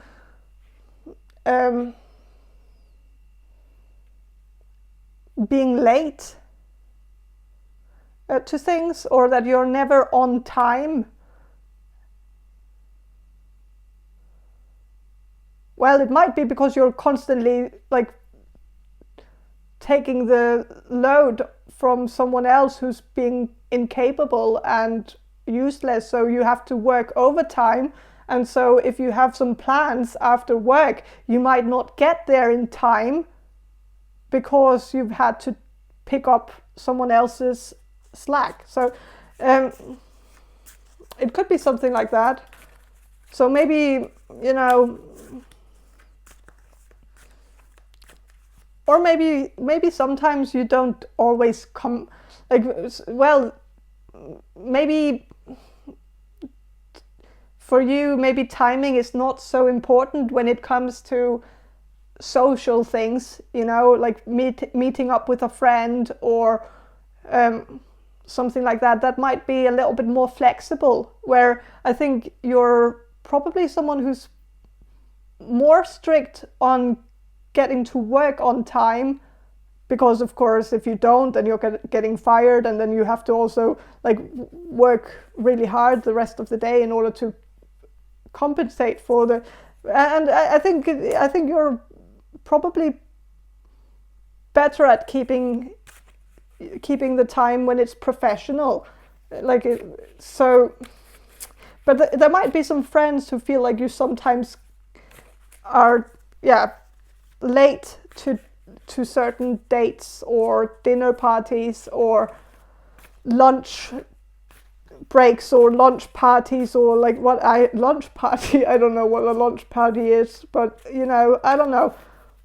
You don't know. Like, I don't know. We all don't know.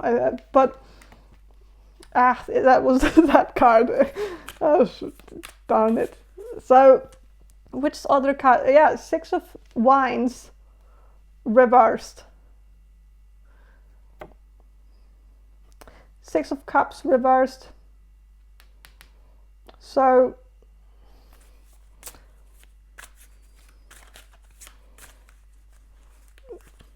there could be something about you not remembering your childhood. Someone might be talking about that's a little bit weird, that you might, like, maybe you don't remember anything from before you were like 8 or something. And some people remember their birth, and like, I don't really believe it. Yeah, well, maybe it is right, but maybe that sometimes we can fabricate memories. I feel like that might be, well, I don't know. But if you don't remember some of your childhood, then maybe some people feel like that's a little bit sad, because maybe they have some fond memories of a childhood with you, and when they talk about some of the things that happened, you might say that, well, it's a long time ago, you don't really remember the specifics of that memory, maybe because it wasn't that meaningful to you. So, our memory usually stores the things that are prioritized higher than other things. And so, of course, like a memory of you going to class with a classmate, and like if there's nothing memorable about it, then of course you're not going to remember. But I don't know.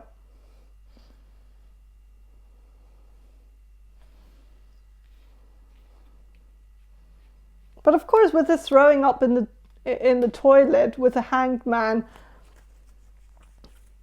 I don't know, there could be something about you throwing up at a party or something. So there could be something that people talk about. Maybe they still talk about it. Maybe it's a memory from the past, where maybe you don't remember, of course, because so, and they might talk about this. Yeah, and I don't know if it's gossip. I think they would talk to you about it as well if you were in the room. So yeah. With the Six of Spears reversed, it's Six of Wands reversed. There could be some gossip about you not being very popular in high school.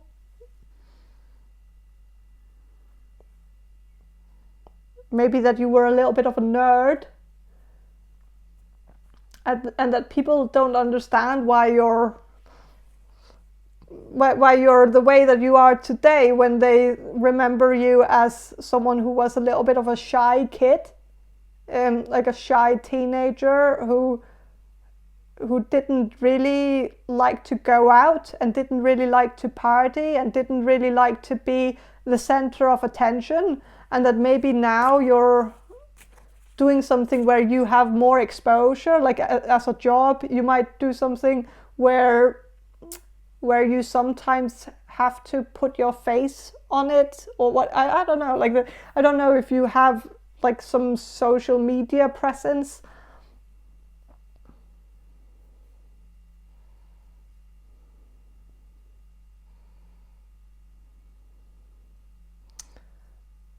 But yeah.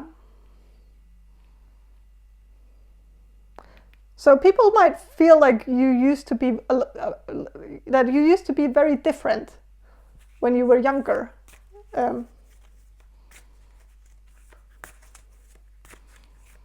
But I feel like they see it as good that you have come out of your shell. So I think it's in their mind, it's actually like it's a positive thing. That it's like you've spread your wings, that you're like a butterfly that's gotten out of your cocoon or whatever.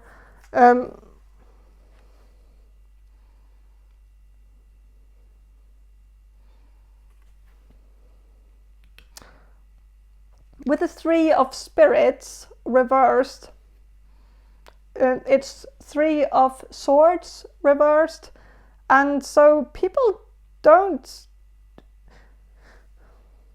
think you're actually so unlucky in love as you might think you are. Maybe you feel like you're constantly chasing people who don't want anything to do with you, like that whenever you fall in love with someone, they don't like you back, or like that you might have complained about this, but maybe some people feel like you actually have a lot of options, that you just don't see it, that you don't realize that some people who talk to you, some people who flirt with you, like that maybe you see it as just a normal conversation between two people, but other people who might be witnessing the conversation might be seeing it differently, that they see it as obvious flirting, but maybe you block it out a little bit and don't actually expect people to be flirting with you, so you don't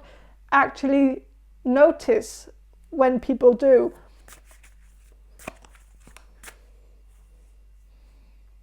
But yeah, I think that's all I have for you. Group number 5. I hope this reading was helpful, and if it was, please subscribe to my channel, and if you want a personal reading from me, check the description box below for more information on how to get one. And have a great day, and bye.